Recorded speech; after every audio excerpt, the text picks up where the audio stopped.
Good morning. Welcome to the Unitarian Universalist Congregation of the Swananoa Valley. My name is Rochelle Broom, and I'm a member of the Board of Trustees. We are a welcoming congregation, united on the side of love and justice. We like to say we don't have to think alike to love alike. We strive to walk through this life with both open hearts and open minds. May the time we spend together today in this place make us braver, more compassionate, and wiser than when we woke up this morning.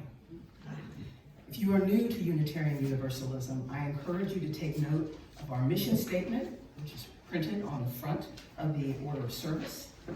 We also work together to promote the practice of the 8 principles, which are printed on the inside of the order of service. It's our tradition to welcome first-time and second-time visitors or folks who haven't been here for a while to stand up if you feel like you would like to stand up. Introduce yourself, tell us where you're from. How about this side?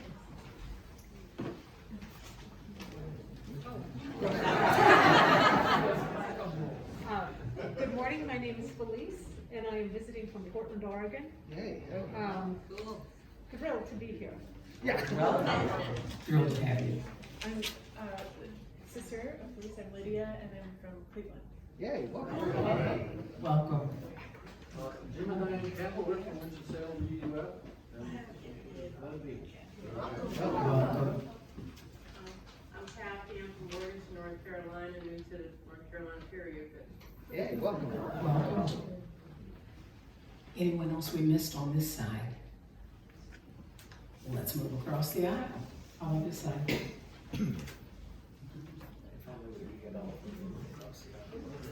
That looks like the home team on this side. Welcome to you all. We're exceedingly glad that you're here. If you're interested in learning more about us, or you'd like to receive our newsletter, or find out how you can be more involved in this community, there's a white card in the back of the pews. There's also a bunch of them on that little table in the foyer there. And you can fill those out and either place it in the collection plate or leave it on the table in the foyer so we may get in touch with you. I'd also like to share our Native Peoples acknowledgement with everyone. It's our practice to acknowledge that the land where we are now gathered has not always been ours to call home. UUCSB acknowledges with respect that the land we are on today is the ancestral home of the Cherokee and of other indigenous people. The Cherokee, through stewardship, understanding, and conservation, survived and thrived in this land. We acknowledge their enduring connection to their homeland. Now, if you all would please silence your cell phones and other noisemakers so that we may begin our service.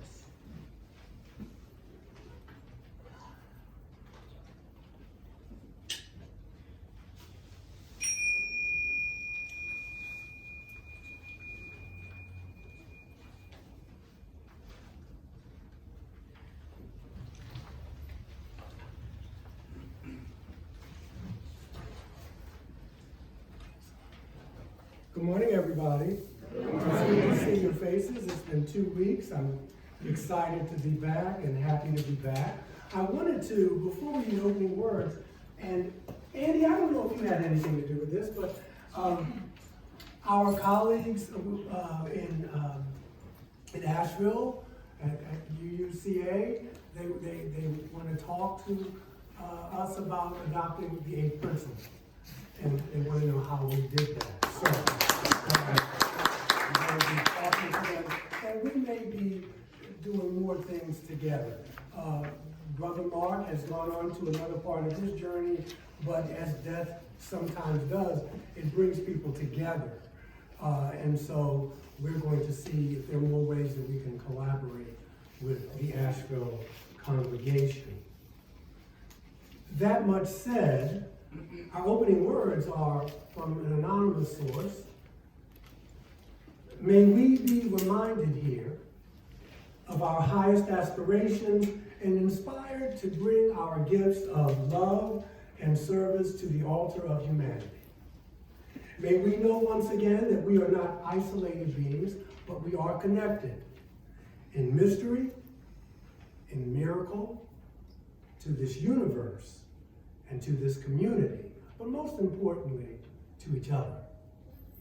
With that being said, please rise as you are willing and able and join in singing our opening hymn this morning, number 26, Holy, Holy, Holy.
Our responsive reading this morning is from the wonderful author and Unitarian Universalist, Max A. Cruz, number 489. In the back of the gray hymnal, we'll read this responsively. When love is felt or fear is known, when holidays and holy days and such times come, when anniversaries arrive by calendar or consciousness, when seasons come as seasons do, old and young, but somehow new, when lives are born or people die, when something sacred sends in soil or sky, mark the time. respond with thought, prayer, or smile, or grief. Let nothing living slip between the fingers of the mind. For all of these are holy things we will not, cannot find again. This is the time in the service when we invite you to share a joy, a concern, a sorrow. Diane will light the candle for you, and the mic is yours, and the floor is yours.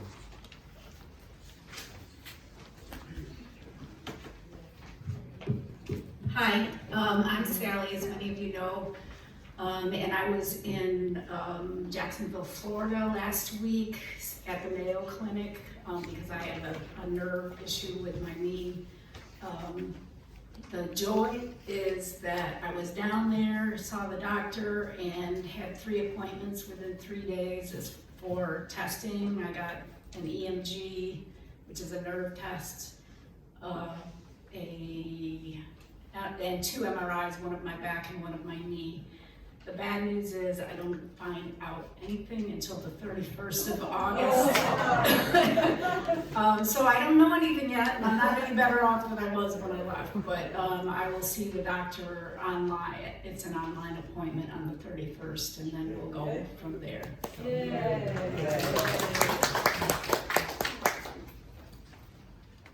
My name is Jim, and I'm just full of joy this morning. I first want to thank Andy, who came up with the idea, and especially Mary for our new lettering.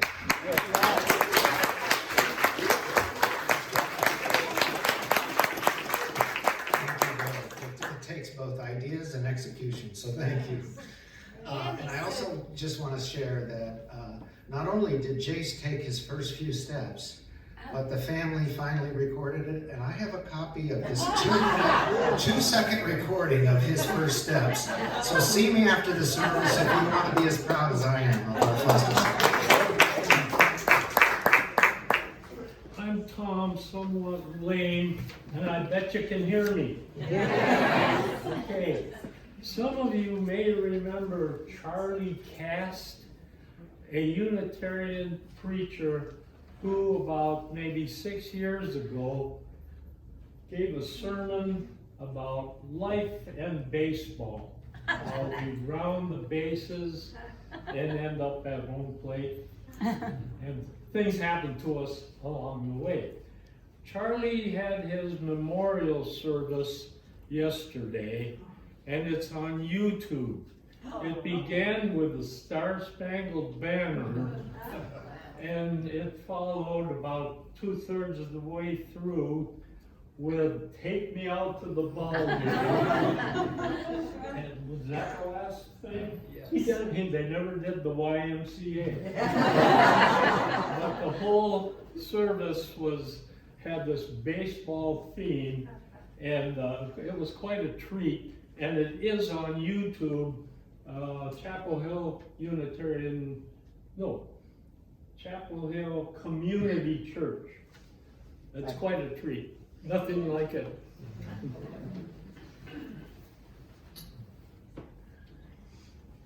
This is I'm short. So, good morning, my name is Elizabeth, and I have a couple of joys. My first is gratitude for fitting a very small car illegally in the parking lot this morning on grass close to the building. And I thought to myself as I got out of the car, preacher must be back.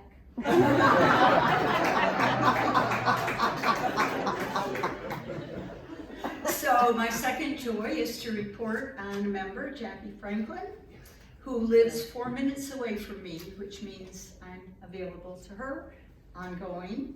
She had a successful surgery, her shoulder replaced, which still sounds like a miracle to me that you can have your shoulder replaced. She had a lot of pain going up to it, so now she's home in recovery pain, but there's a difference between those two things, right?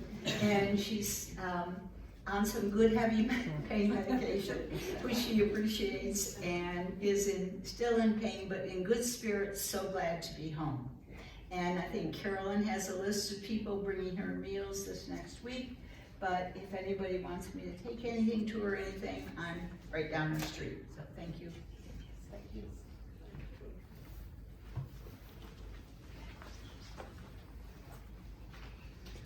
Hi, I'm Evan. I've got one quick joy. My youngest, Arlo, is turning 9 today.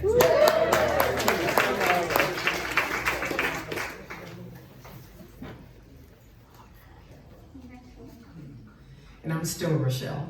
And the joy I have is seeing a full complement of folks here today. It was wonderful to pull in and have no place to park. So I'm really glad that you're all here. The concern I think we all share is that we still are living with COVID. It is lovely to see people who mask up as they need to and don't mask as they don't need to, and everybody is all good. My joy is that it looks like in September, the next vaccine is going to be out. That's going to be a booster. For those of you who don't know, I'm a physician, which is why I'm doing this. But and it's going to be really focused on this Omicron BA 4 and 5, the one that's the most prevalent around. So that will be the next booster released.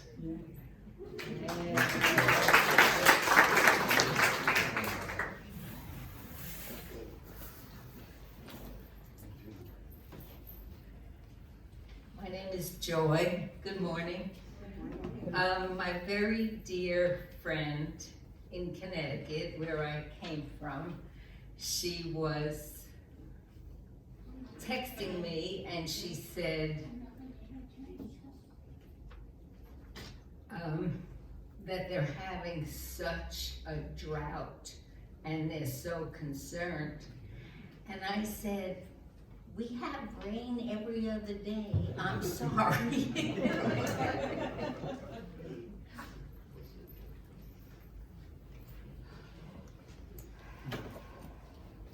Okay, Susan Color, and Mamie asked me to give you this message.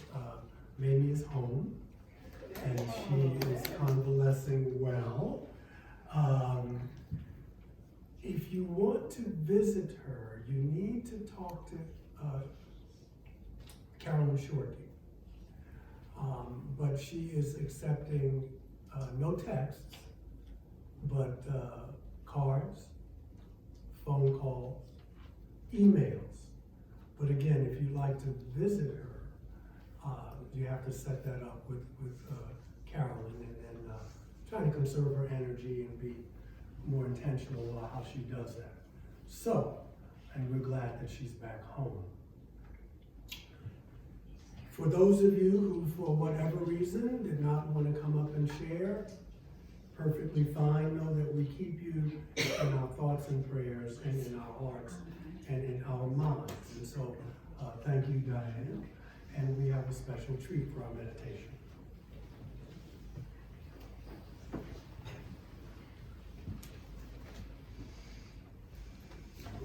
There were about 15 of us that went to the UU baseball game at the tourist together. In 2 rows, right behind home plate. It was great, except it was raining when we got there. So during the rain delay, Michael, who was sitting right behind me, moves forward and says, "Jim, how's the new book coming?" I said, "Michael, it's doing great. I came up with a title and a theme, and I'm rewriting some of this stuff." And he said, "Do you have anything in there that might work for the specialness of ordinary things?" And I said, "Mike, the whole book is about ordinary things." So I went home, sent him 5 different poems, and he picked his favorite among those, and that's what I'll share with you today for our meditation.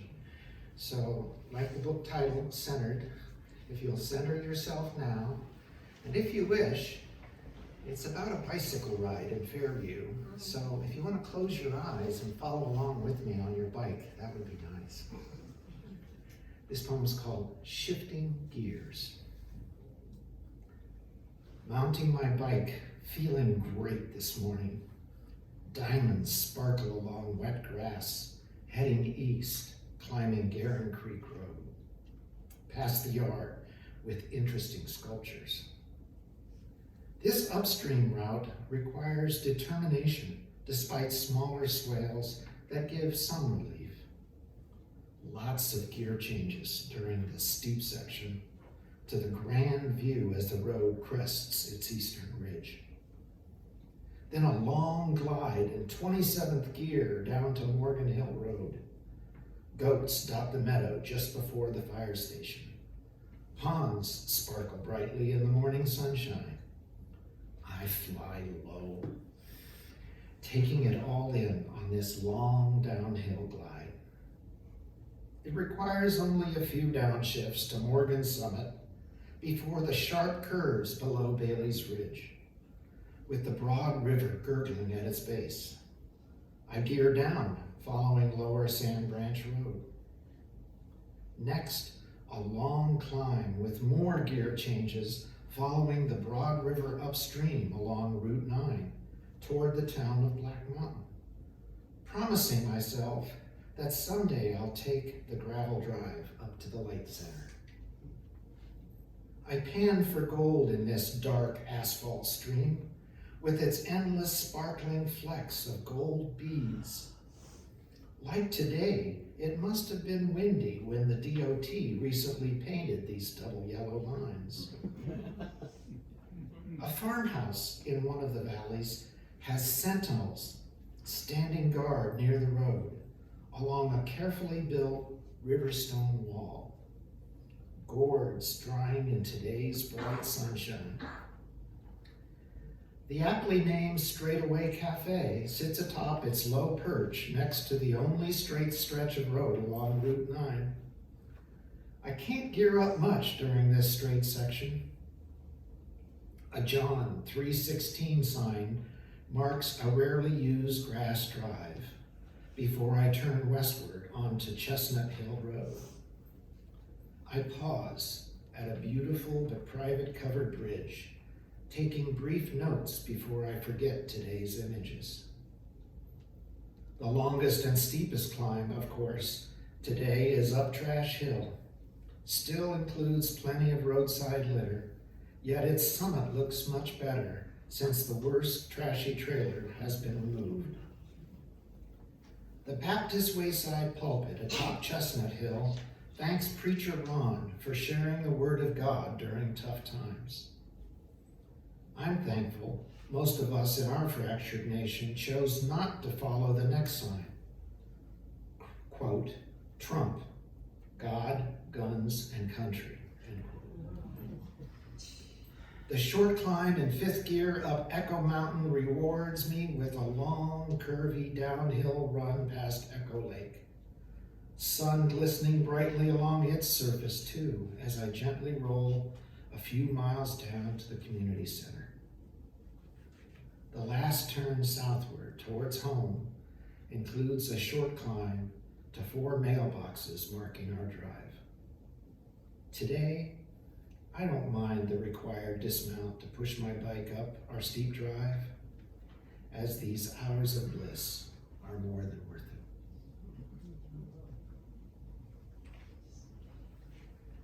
So now we will have our moment of silence.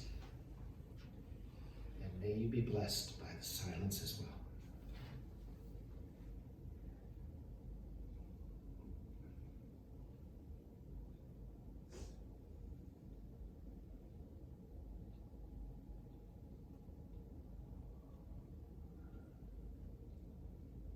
Amen.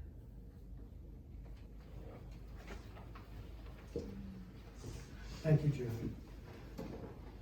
The words of the Prophet Muhammad: our true wealth is the good that we do in this world. None of us has faith unless we desire for our neighbor the same thing we desire for ourselves. And so in that spirit, we will now collect this morning's offering.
Thank you for your generosity.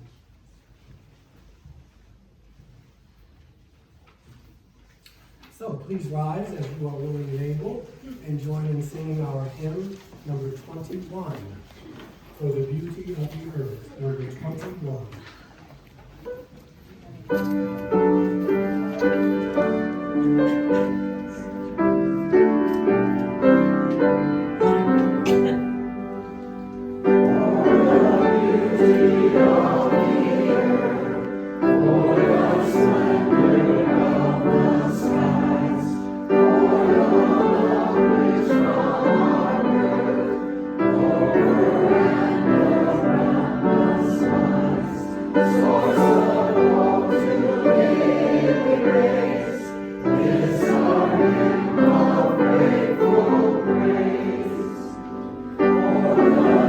Joy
I want to invite us this morning to reflect on what I'm calling the spirituality of the ordinary. I'm sure you've heard that before or something like it. I remember when I was first starting off on my own path, and you know, I was reading all these existential philosophers, I was reading metaphysics and into the occult, or what was then called the occult. And I was having these peak experiences, and I had a mentor at the time, and you know, it was exciting, and I was taking these psychic development classes and having all these experiments and these kinds of these experiences. But she gently let me know that you can't sustain that. These are things that please your ego. And there are things that will get you attention and even make you some money. But you cannot sustain that. You have to ground this in the everyday. Everyday spirituality has a very long and rich history.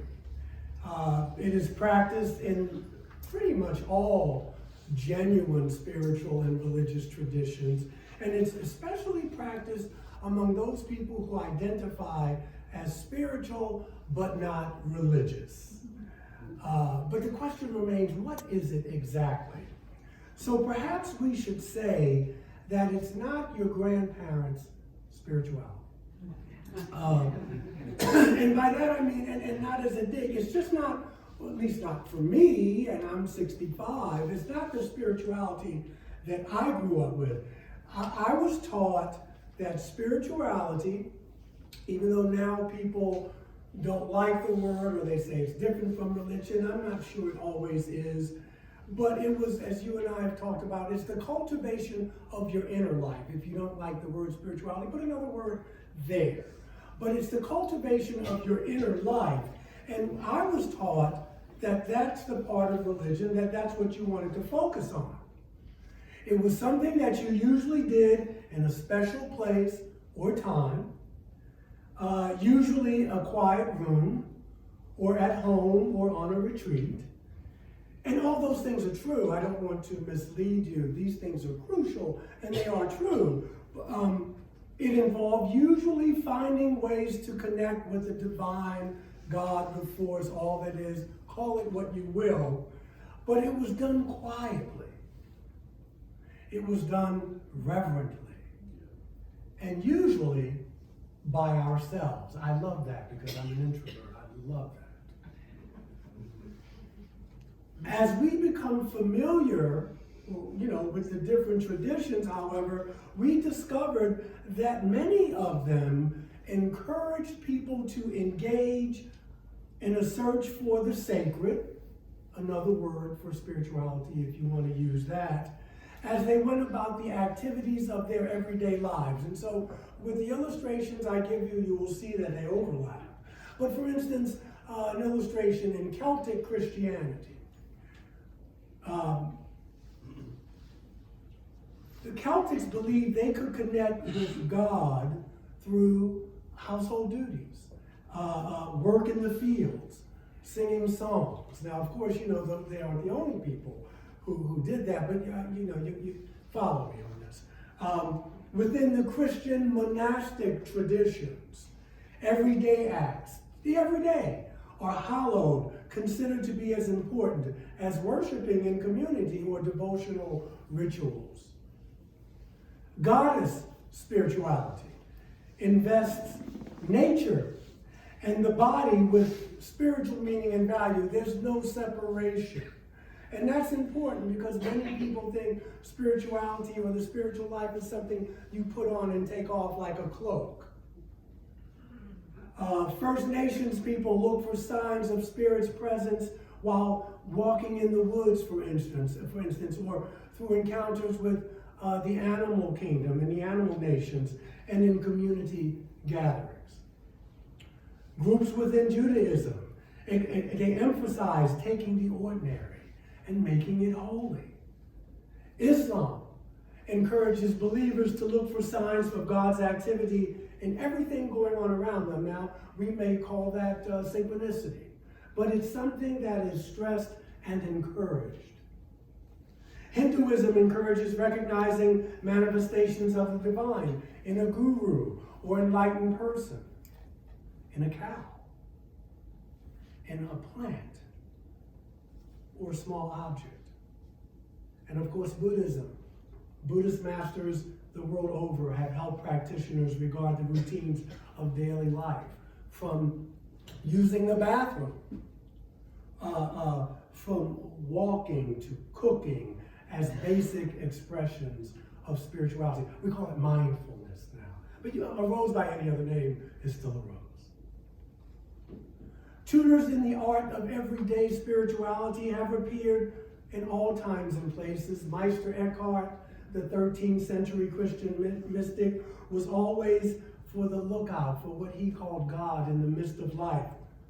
Brother Lawrence, a 17th century Carmelite monk and cook, examined the present moment in order to actively practice the presence of this energy, this intelligence that he called God. You can call it what you want.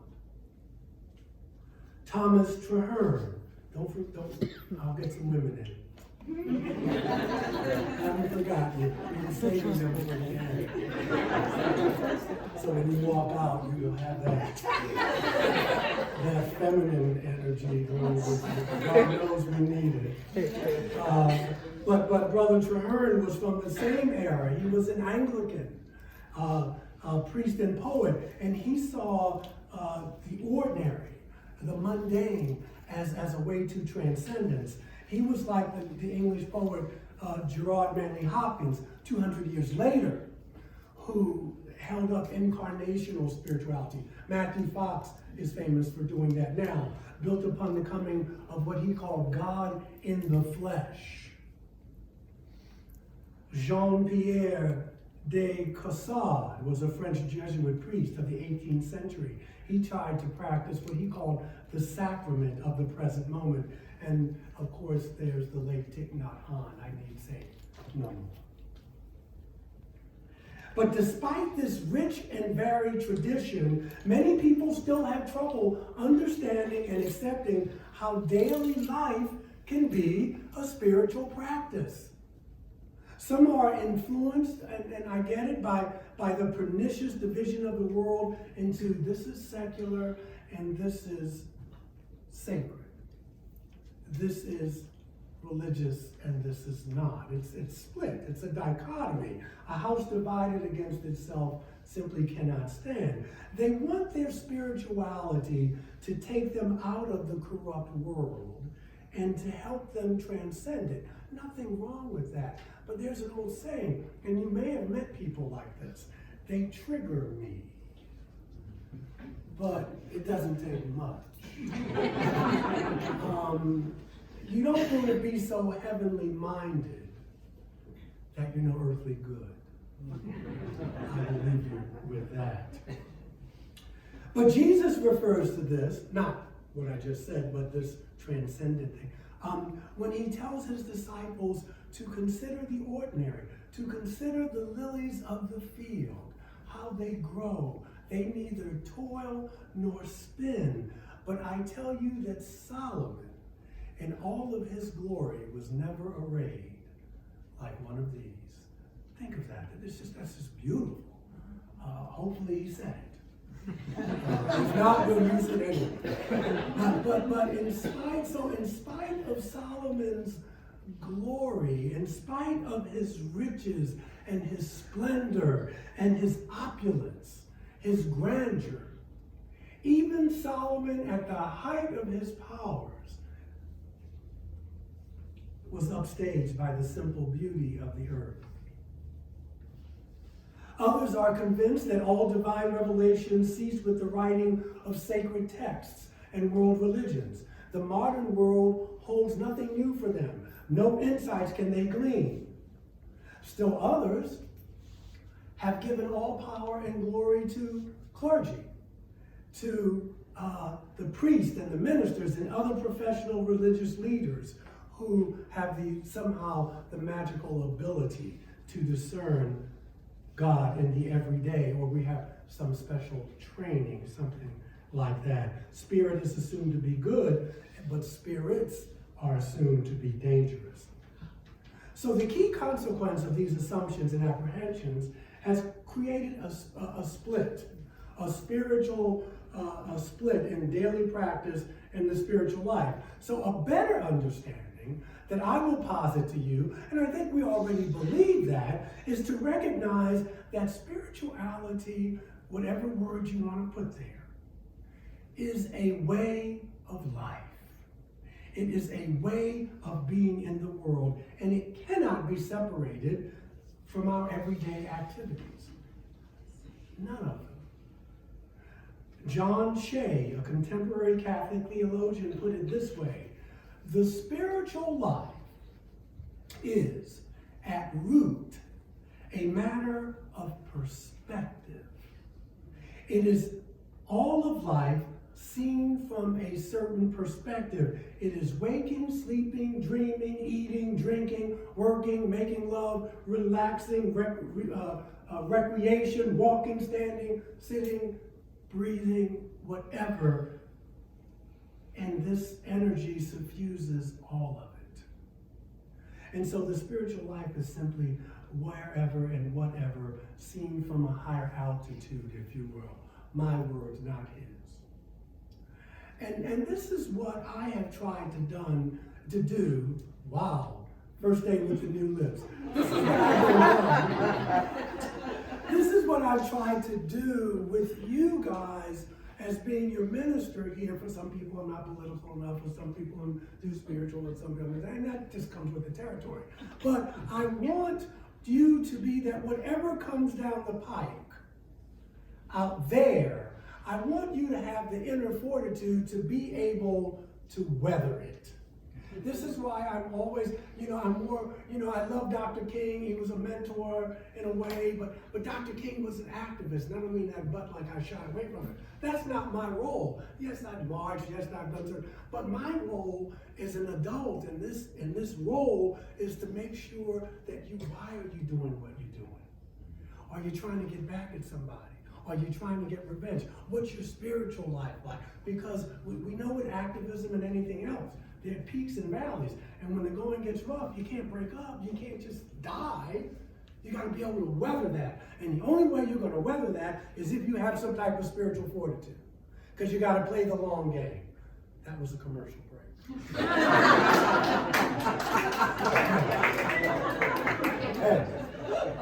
And so everything is seen from this higher altitude, metaphysically, if you will. But you still want to be earthly good.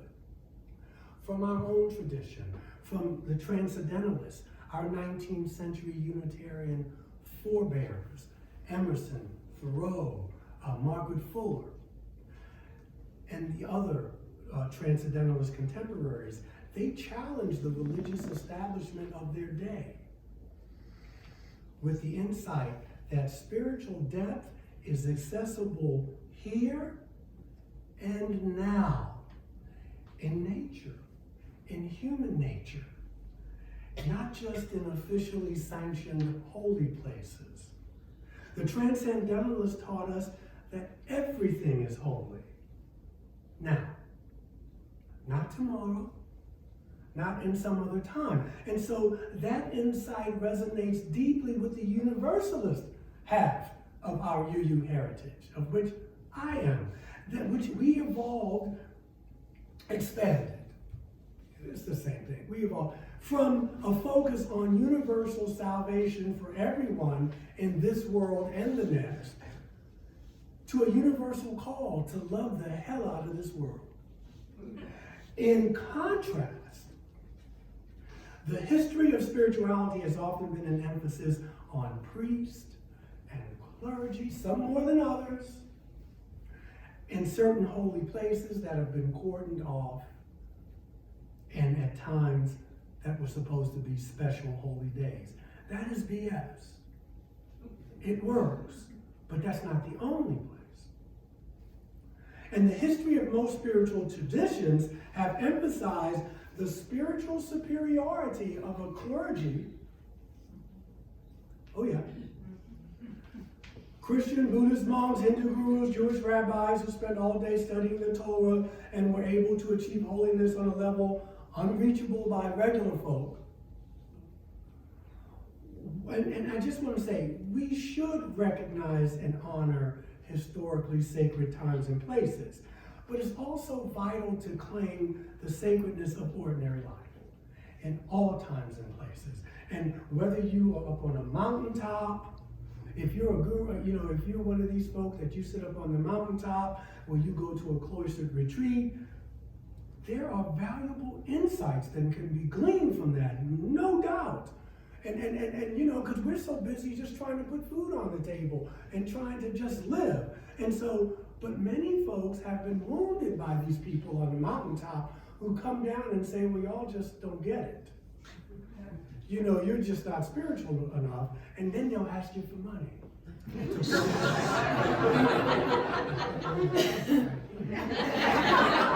So you have to stay away from that. You have to stay away from that. You get a little loincloth and you go up into the mountain. But again, for example, you know, we want to cultivate the greater appreciation of the ordinary in the workplace and relationships for activism and social change. One of the golden standards in Buddhism is that you go on a 3-year retreat, right? And so, powerful experience from what I hear, but it's not practical. Most people will never do that as a realistic option. And so the far more important task is to integrate the wisdom from humanism and the world's religions and to live it. Whatever your path, I invite you to consider that the more important thing to do is to live your spirituality. And I'm interested, as a minister, of course I'm interested in your spiritual experiences. If you saw a dead person or you saw, well, not necessarily spiritual, but if you got those kind of gifts, I love that kind of stuff. And I want to hear, and I want to hear, you know, if you had this merging of oneness and whatever, and you kind of got it, or you had a near-death experience or an out-of-body experience. I love that stuff. I want to hear it. But I'm going to tell you, when that's over, you got to go pay the rent. Okay, you got to do, you know, Mother Teresa said, if you want to change the world, go home and love your family. On Thanksgiving. She didn't have that. I'm mad at Thanksgiving. No, listen. Because the point is to learn to transform your experience of the ordinary. You can know that you're on the right track. I'm going to use words from the Christian tradition and then switch to the Buddhist. But you know you're on the right track if you see more love, if you see more joy, if you experience more joy, patience, kindness, goodness, faithfulness, self-control, gentleness in your life. Or in the words of the Buddhist tradition, whether you see more daily generosity, renunciation, wisdom, strength, effort, equanimity, loving kindness, yada, yada, yada. The spiritual teacher Henry Nouwen writes, well, actually, this is a story he told. And remember, this, you know, it's both and. It's not either or. Sometimes you got to turn the news hour off, or MSNBC or Fox. Sometimes you got to walk away from that because your spiritual diet is just important. You know, but you got to come back. But you know, sometimes it's good. So I just don't want you to say I'm just going to check out. But he writes about a priest who told him that he canceled his subscription to the New York Times because he felt that the endless stories about war and crime and power and political manipulation disturbed his heart and mind, and it prevented him from having a prayer life or a meditation life. We've all felt that, I'm sure. And he says it was a sad story for him, Henry Nouwen said this, because it suggests that only by denying the world can you live in it. And that only by surrounding yourself by this artificial self-induced quietude can you live a spiritual life. But a genuine spiritual life does just the opposite.